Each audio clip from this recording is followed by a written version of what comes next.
آقا جلوہ شان قدرت پہ لاکھوں سلام مصطفیٰ جان رحمت پہ لاکھوں سلام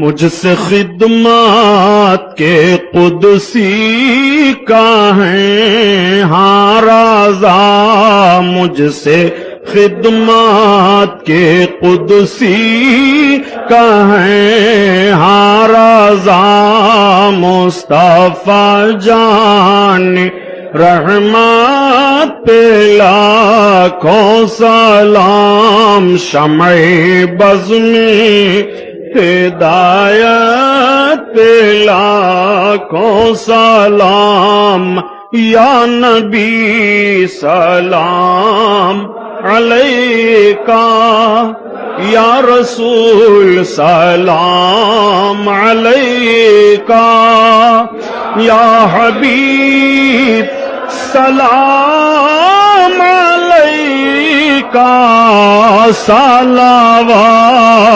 اللہ علیکہ الصلاۃ والسلام علیکہ یا رسول اللہ الصلاۃ والسلام علیکہ یا نبی اللہ صلی اللہ علی النبی الامی وآلہ صلی اللہ علیہ وسلم صلاۃ و سلام علیکہ یا شفیعنا یوم الجزاء عند اللہ یا رسول اللہ صلی اللہ تعالی علیہ وسلم یا اللہ یا رحمان یا رحیم دل مارک المستقیم بحق ایاک نعبد و ایاک نستعین الہی خیر گردانی بحق شاہ جیلانی الہی خیر گردانی بحق شاہ جیلانی الہی خیر گردانی بحق شاہ اجمیری الہی خیر گردانی بحق شاہ بہرائچی الہی خیر گردانی بحق شاہ حضور نظام الدین دہلوی یا رسول اللہ انظر حالنا یا حبیب اللہ اسمع قالنا یا اللہ جو کچھ تیرا اور تیرے حبیب کا اور تیرے حبیب کے محبوب سرکار غوث پاک کا ذکر جمیل ہوا قبول فرما مولا ذکر فکر میں کوئی غلطی واقع ہو گئی ہو تو ہم سب توبہ کرتے ہیں معاف فرما دے یا اللہ ہم سب اپنے چھوٹے بڑے گناہوں سے تیری بارگاہ میں معافی مانگتے ہیں غوث پاک کے صدقہ میں معاف فرما دے